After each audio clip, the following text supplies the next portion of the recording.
For the safety of your smile, use Pepsodent twice a day. See your dentist twice a year.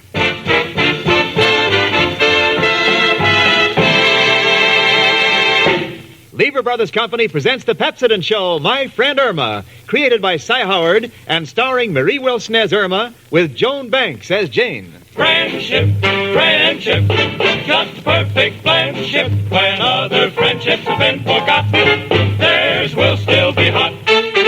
My friend Irma.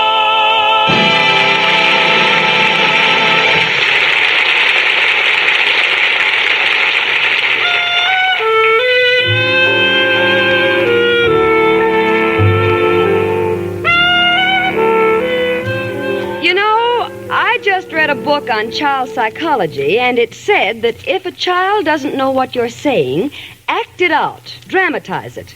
Well, I hate to differ with an eminent psychologist, but believe me, he's wrong. How do I know? Well, I live with Irma Peterson, a child of 23.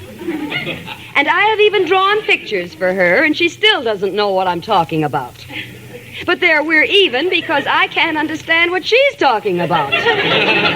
For instance, yesterday I said, Irma? Yes, Jane? Look, it says in the paper that there's a new comet in the sky. And this evening it'll be visible to the naked eye. To the naked eye? I'm not going to stand on the roof without my clothes on a night like this. You see what I mean? Well, tonight I'm taking no chances. I'm reading. What are you reading? The Wall Street Market Report. Oh, that's nice. Are they having a sale on vegetables? Honey, it's not that kind of a market. It carries financial news, and it... Oh, listen to this. The Wall Street Magazine offers a monthly prize of $150 to the secretary writing the best story of her most interesting experience. Contest is limited to secretaries working in the financial district, and they must be endorsed by their employer. Gee... Gosh, I wish I worked in the financial district, Jane. I had a wonderful experience. I went canoeing once with a fella in the moonlight, and just when we got in the middle of the lake, he stopped paddling, so I said, "What's the idea of stopping?" And he said, "We've run out of gas." You didn't believe him? Yes, I did, but in those days I was very naive. Well, what did you do? Well, he was going to kiss me, so I jumped overboard and swam to shore. Irma, what makes you think that story is so unusual? Well, I was wearing a snood, and on the way over I caught 2 fish. Honey, I'll admit that story is a bit different, but I think it's more for Field and Stream magazine. This contest for the Wall Street magazine probably wants something more like the type of experience I had while I was working for Richard Rhinelander. But you don't work for Richard anymore. Yes, I know, so if I enter the contest, I'll probably give Richard a nom de plume. Oh, that'd be nice. Do you know what size he wears? No, honey, that means a fictitious name. Naturally, I wouldn't want to do anything to antagonize Richard. We're still very friendly. You still love him, don't you, Jane? Love him? Well, I don't know. Well, then why do you keep Richard's picture in the bedroom? Well, there was a frame there. I had to make use of it. But you took out Lincoln's picture and put in Richard's. Why? Well, I never worked for Lincoln. Well, I'm glad you did it, Jane. I never thought it was right to have a married man's picture in our bedroom.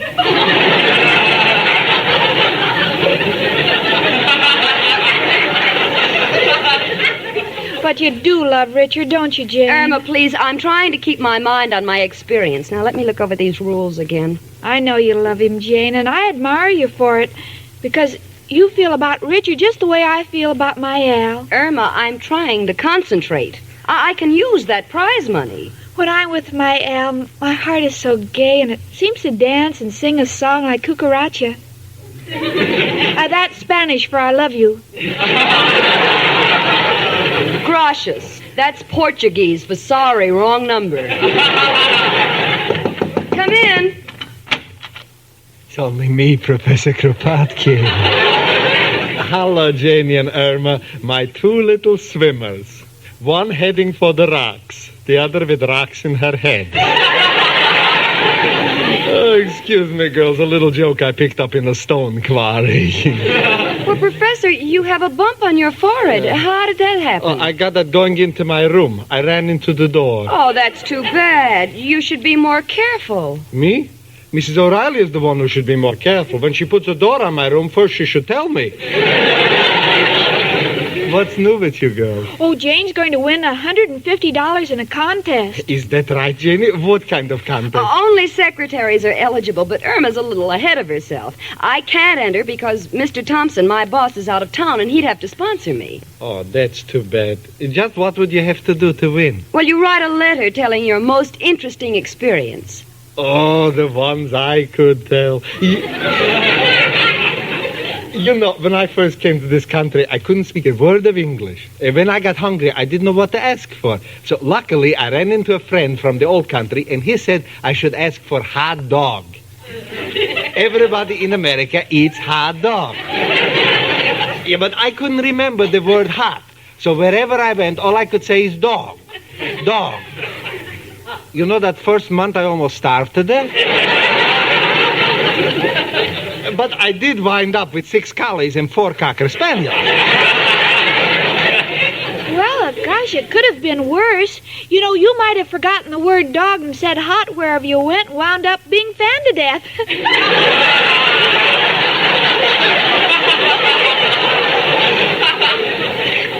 Now, if you think that was bad, the 3rd week I was in America, I wanted a place to live. So my friend said, ask for a room with a bath. But I couldn't remember it, so I asked for a bathroom. You know that's no place to live? But since I'm not in the contest, maybe I can help you, Janie. Well, thanks anyway, Professor, but with Mr. Thompson, my employer, out of town, I can't enter because he'd have to sign my entry blank. Come in. Hello, girls. Oh, there you are, Professor. How'd you like the new door into your room? I bought it at a clearance sale. This I know. The bottom of that door clears the threshold by 2 feet. Oh, stop your complaining or I'll raise your rent. Remember, you've got air conditioning now. Tell me, girls, what's new? Oh, the Wall Street magazine's offering $150 for the best letter for the most interesting experience of a secretary, and Jane wants to get into the contest. Well, more power to you, Janie. Of course, if it was a contest for landladies, I could tell you plenty. Yes, I suppose everyone has had interesting experiences. Oh, not like mine. I remember one experience.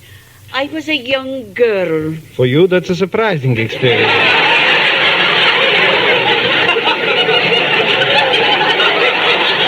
Oh, hush up, you. I started on a trip west. First, I tried to get reservations on a train On a covered wagon. Please, Professor. Well, anyway, I had to go over to New Jersey, so I took the ferry and... Hiawatha's canoe. And when I got to the other side, who was there to meet me but... Captain John Smith.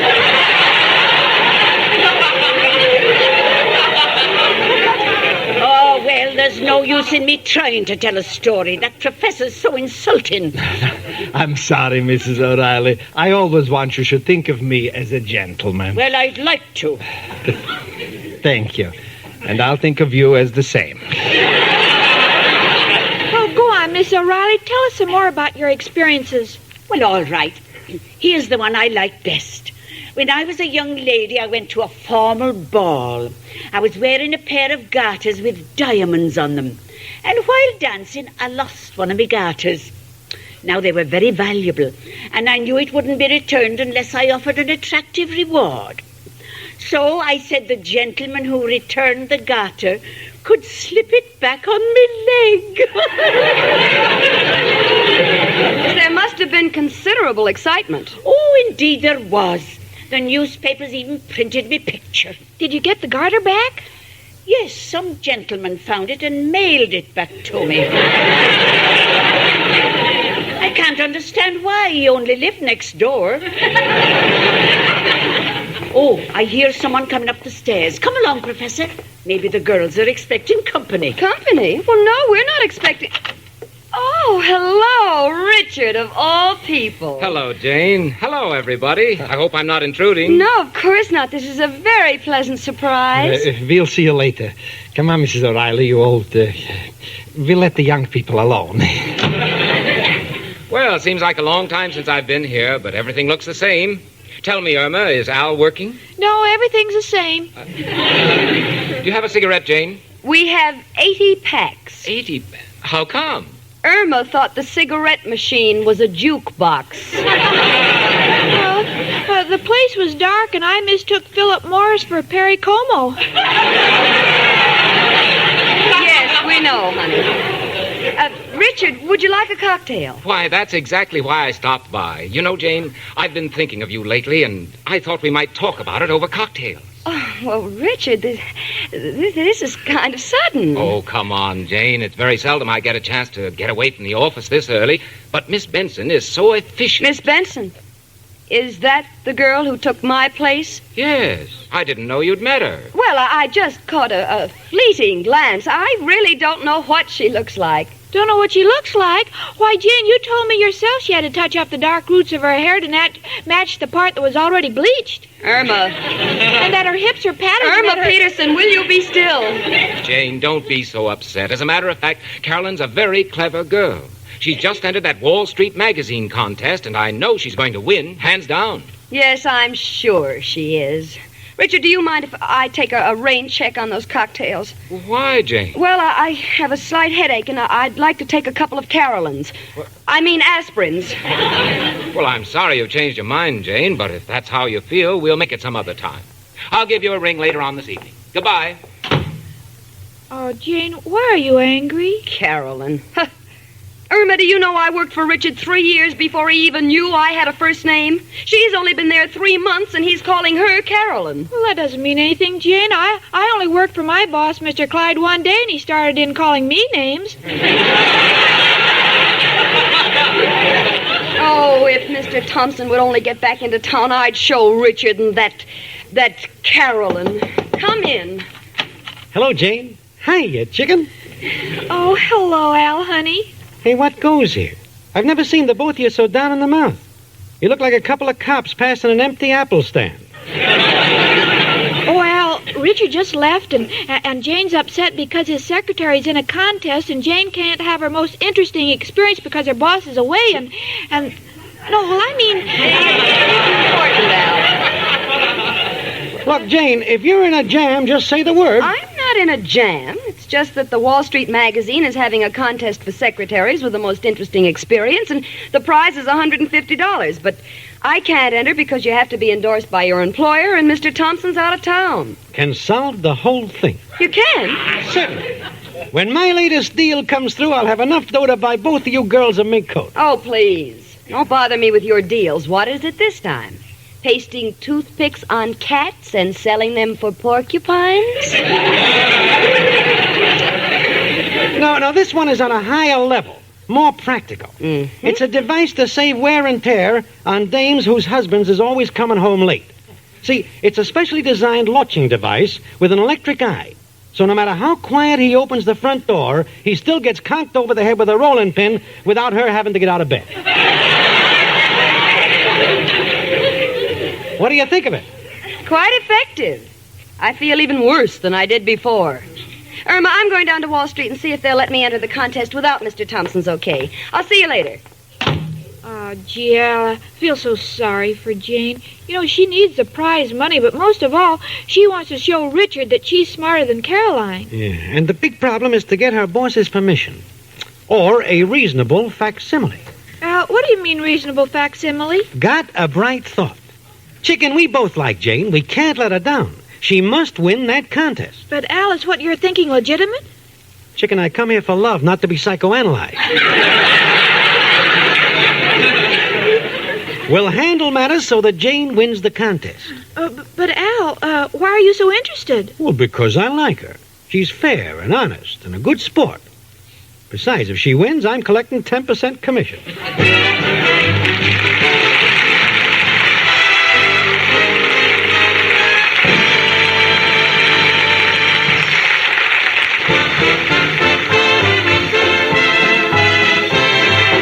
Your winning smile is a Pepsodent smile. Again and again, people have found it true. The smile that wins is the Pepsodent smile. Airline stewardess June Cote can vouch for it. A Chicago-born girl with her heart set on flying, June left DePaul University to join American Airlines. First a reservations clerk, then a receptionist, she finally won her wings. Now June's winning smile is seen on the popular New York-Chicago flight. And June has told us... It's a Pepsodent smile. I've always liked Pepsodent toothpaste. It keeps my teeth so bright. And you know, a bright smile is part of my job. Like June Cote, people all over America have found the smile that wins is the Pepsodent smile. In recent comparison tests, thousands of people preferred Pepsodent with Irium over the brands they'd been using at home. Yes, Pepsodent won by the overwhelming average of 3-1 for its cool, minty taste, for making breath cleaner and teeth brighter. Try new Pepsodent toothpaste with Irium, and you will see the smile that wins is the Pepsodent smile.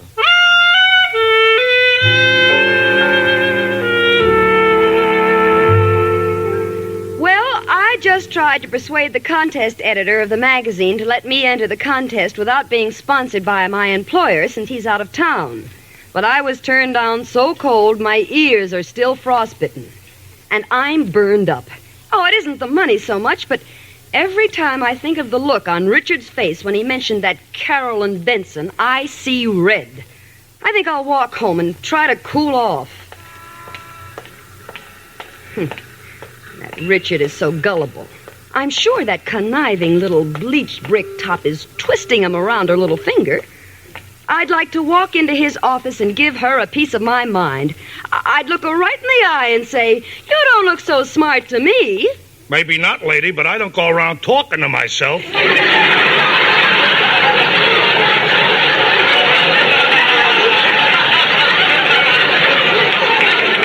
Oh, after that I decided I'd walked far enough, so I hailed a cab.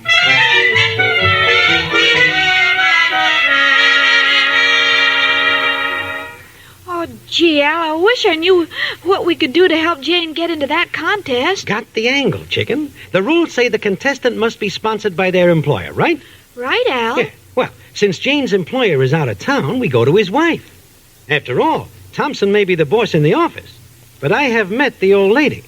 And believe me, chicken, she is the head man in that outfit. Gee, Al, do you think you can get her to do it? Sure, chicken. Can't miss. I'll tell you what to say. You pick up the phone and dial this number. Oh, all right, Al. Gosh, what will I say? Just say something like, the Wall Street magazine is having a contest, and your husband's secretary wants to enter, and she will need your permission because your husband is out of town. Got it? Perfectly. Hello? Mrs. Thompson, the Wall Street magazine is having a contest, and you have permission to enter because your husband is out of town with his secretary.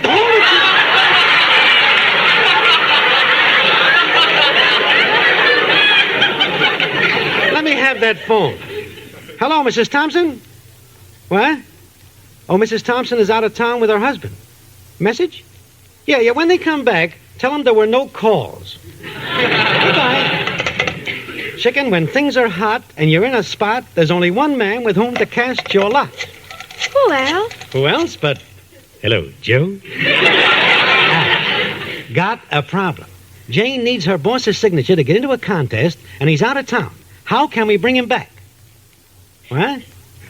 In a slab of concrete? Yeah, but Joe, we need his signature. Oh, before you slug him, you ask him for his autograph. Joe, what makes you so violent today? Oh, it's your wedding anniversary. Yeah, well, Joe, what shall I do?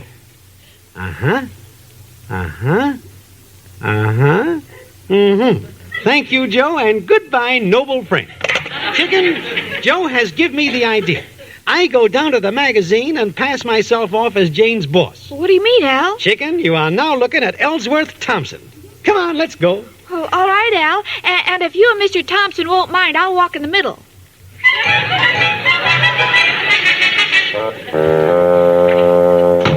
Irma? Irma? I guess no one's here. Come in. It's only me again, the old professor. Tell me, Janie, what did the man from the contest say? Well, I still have to get Mr. Thompson's endorsement, but I'm going to write the letter anyway. You see, tonight's the deadline, and there's still a chance he may get back in time. A good idea, Janie. What experience are you going to write about? Well, when I was at Vassar, I used to spend all my leisure time on the bridle path. And after I came to work for Richard, one of his clients bought a horse. But the client was greatly worried because he thought the animal's spirit was broken. I've seen it happen. Well, I offered to ride the horse in Central Park. And believe me, I've never been on such a lively mare. She tossed me into the air, and I landed right in the lap of a sailor and his girl. The sailor looked at his girl and said, "Why is it wherever we go, there's always a chaperone?" Sounds very cute, Janie. Why don't you type it? I think I will.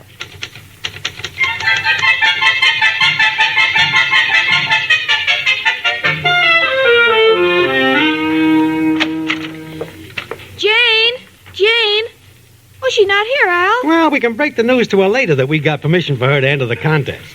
Gee, Al, you had so much nerve passing yourself off as Jane's boss, and that editor was so impressed. Yeah, chicken, but you almost ruined things when you said I had just made a killing on the market. And then you said it was all right because I did it in self-defense.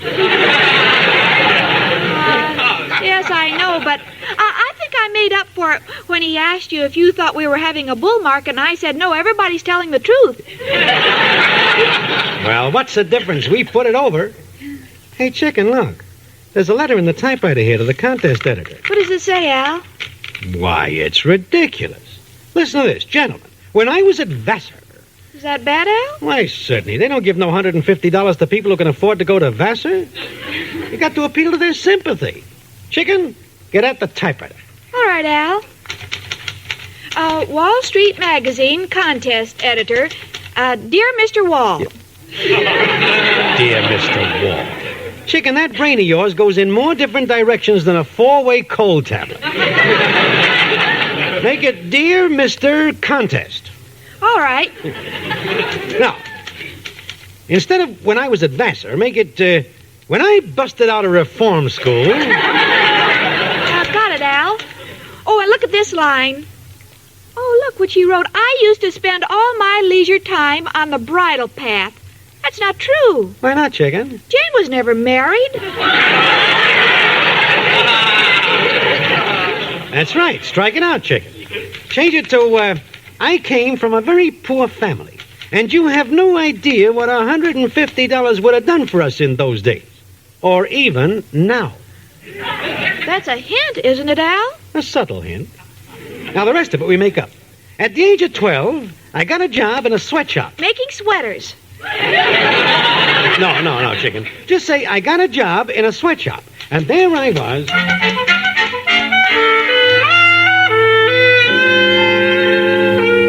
Well, this is the day they announced the winner of the contest, but it means nothing to little Janie. Mr. Thompson didn't get back in time, so I didn't send my letter. I suppose Richard and Carolyn will have something to crow about now, but that doesn't bother me. I don't even give her a second thought. At least my hair is all one color. Now, where's that mystery book Irma's reading? Hello, Jane. Hello, kids. Where you been? Oh, no place in particular. Well, why aren't you out walking on such a nice day? We may get a message. What kind of a message? Oh, fiddly-doo. Irma, I don't like it when you say fiddly-doo. What are you two up to? Oh, nothing. Then why are the two of you winking at each other? Well, I think I got something in my eye. Al, why are you winking? I got sympathy pains. Well, if the two of you are going to be crazy, I'll just go on with my... Irma. What's the matter, Jane? This carbon copy of a letter to the contest editor in this book with my name signed to the bottom of it. Busted out of reform school. Worked in a sweatshop. Chicken, why did you make a carbon? Well, in case a contest was a tie, I thought it would be good to have a carbon so we could enter again. Al, you entered this letter for me? Why? How? Why did you do it? How did you get Mr. Thompson's permission? I was Mr. Thompson. You? Oh, no. I'll be fired. Gosh, we We just wanted to help you, Jane. Help me. I'll be the laughingstock of the country with this letter. I got a job in a sweatshop making pleated skirts, and my hand got caught in the machine, and now I have the only pleated wrist in the world. And I need the $150 prize for plastic surgery. Wishing you the same, Jane Stacy. I'm ruined. I'm sorry, Jane. Sorry. You're always sorry. You were sorry that time I had an important date and you set my watch back 2 hours to give me time to go to the beauty parlor.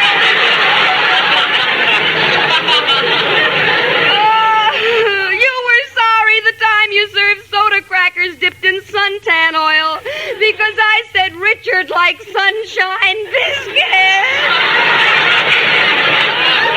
You're always sorry. Sit there, Jane. I'll get it. Hello? The contest? What? Jane Stacy is the winner? Oh, you fool you. You must have the wrong Give number. me that telephone. Hello? This is Jane Stacy. What? Mine was the only letter with a sense of humor? All the others were too stuffy to believe? You're mailing my check for $150? Oh, thank you so much. Goodbye. Al, Irma, did you hear? I won the $150. Less 10% for your agent. My agent? Yes, Al did it on those conditions. Oh, I get it. Well, okay, Al, I'll give you $15. Hey. But since it's salary, you'll have to report it to the unemployment office.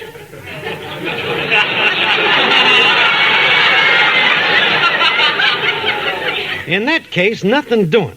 I ain't gonna let a few bucks earn me the contempt of all my friends. Give it to Irma. She can buy me a Christmas present. Oh, all right, Al. What do you want? Oh, I don't know. Give me a tie. Oh, all right, Al, but don't tell me what size. I want it to be a surprise.